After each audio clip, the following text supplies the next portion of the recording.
Welcome back to the Tracy Take. I'm Tyler here with my brother Ryan, and today we are breaking down the Philadelphia Eagles 2024 NFL Draft. They had a lot of great selections, and it's going to be fun breaking down each and every one. Before we do that, be sure to like this video, subscribe to the Tracy Take, and also tackle that bell to get notified when new Eagles content comes out. We're trying to get to 4,000 subscribers by the start of the NFL season, so any help now is greatly appreciated. So Ryan, let's pull up their slides here.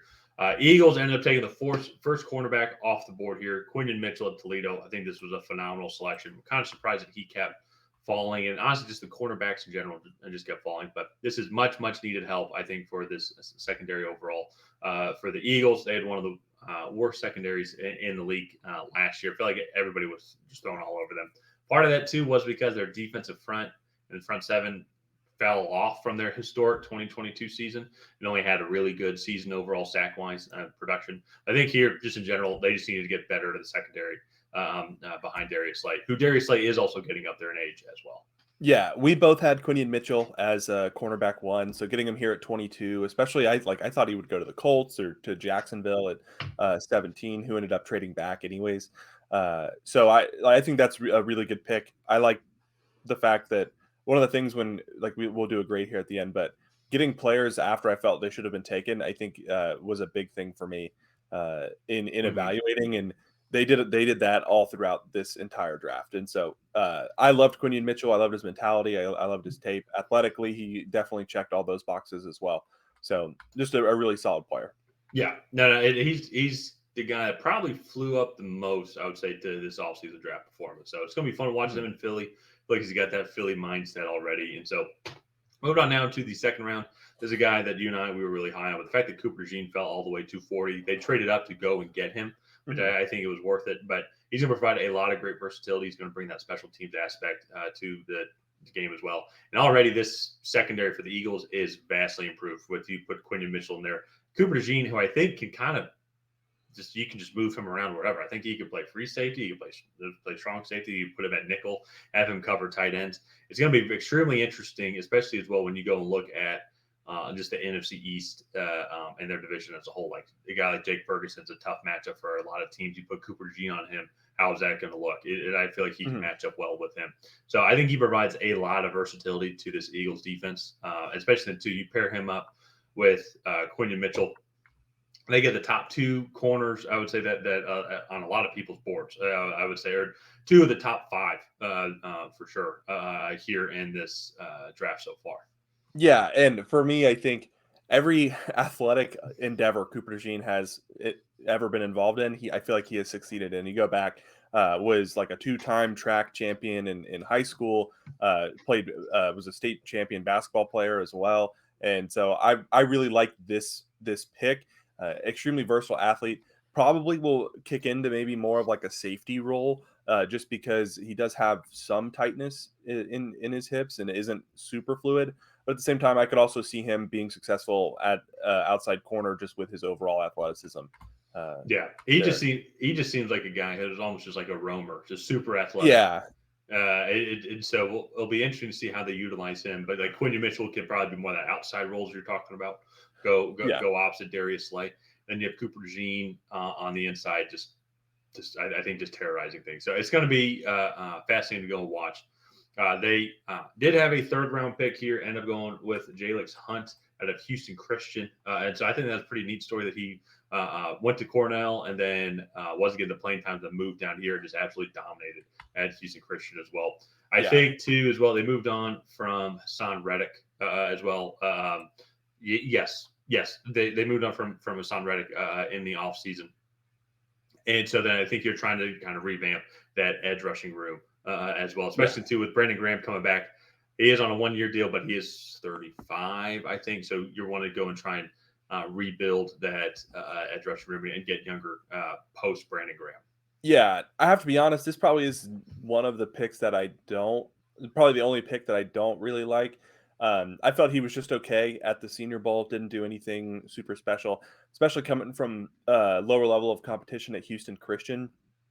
I'm curious to see how he will translate to the NFL there. Yeah. So, well, we've seen guys like that come and they come from FCS or they come from Yeah, NAI or shoot, honestly, now we've got literally guys being drafted from England. And so that'll be fun to watch. yeah, And so I think it is, I think that's where you can go look at the specs of the measurables as well and play that into factor. Like he is testing extremely well and he might need some development. It is a late third round pick. So that's why you do need to go yeah, and develop.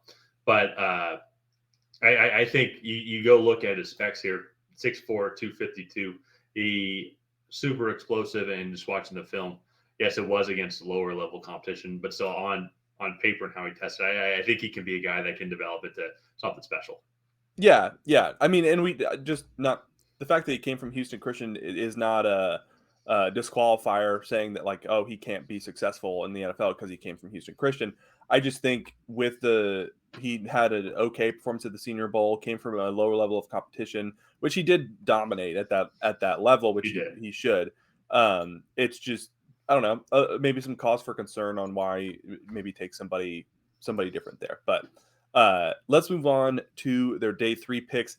They did a phenomenal job on day 3. And so, starting off, Will Shipley getting a versatile running back out of Clemson. Anais Smith, another guy that I really liked throughout this process. I'd kind of been paying attention to him for a couple college seasons now. And out of Texas A&M, good hands, good with the ball, and good with the ball in his hands. And so, going to definitely be, I think, a design touch guy there. Can be a little bit of like a gadget guy, get him the ball in some jet sweeps, screen passes, things like that. And then Jeremiah Trotter, I think, is fantastic value. I think you and I both had him going on day 2, around the middle of day 2, and so getting him here at 155 is just tremendous value. Yeah, no, I agree completely. Those 3 picks, I like the skill position players as well. Receiver was a spot I think that they needed to address, and I think then you get Anais Smith, who is going to bring a lot of electric capabilities and electric plays, I think, to this team. And then they go and get Johnny Wilson, who's the exact opposite of Anais Smith as well, but still some good depth there in the 6th round. They get Trevor Keegan in the middle between Jeremiah Trotter and Johnny Wilson, dressing that interior of the offensive line, and then dressing the interior again with Dylan McMahon.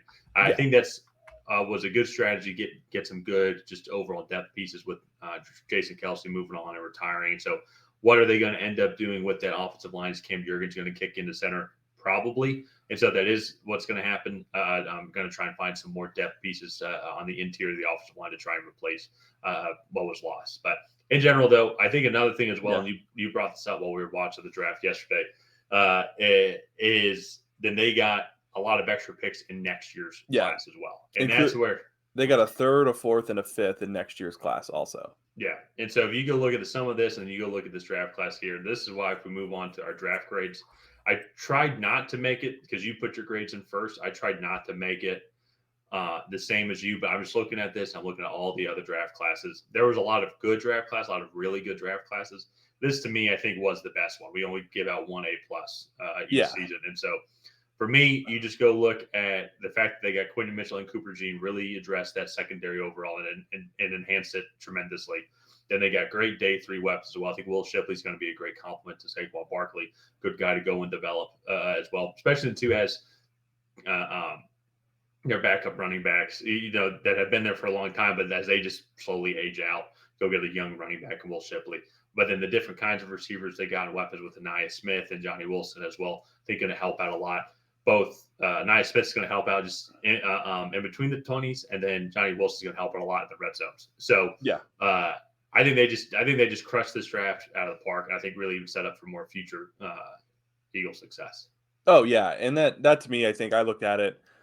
They got 2 top 5 corners, 2 of the top 5 corners in this class. And then I don't necessarily love the Jalix Hunt pick, but I can see why they took a flyer on him at the end of the 3rd. But then what they did on day 3, add not just getting all those players, but then also adding to next year's class as well. I think it is just fantastic. Howie Roseman did it again. They just did a phenomenal job. So Except I will say, I mean, we're looking at this. I don't know why, but I guess maybe we dock a couple of points here, but no Georgia players. I think that is shameful yeah, for the Eagles. I really don't know what he was thinking, for being I completely know. honest. Yeah, So, yeah. So all in all, I do think they added some really good players there. But let's go ahead and wrap it up here. If you guys have not already, please go ahead and like and subscribe. Leave a comment down below on what you thought of the Philadelphia Eagles draft class. Did you love it? Did you hate it? What would you have done differently? And on that, we'll see you guys again.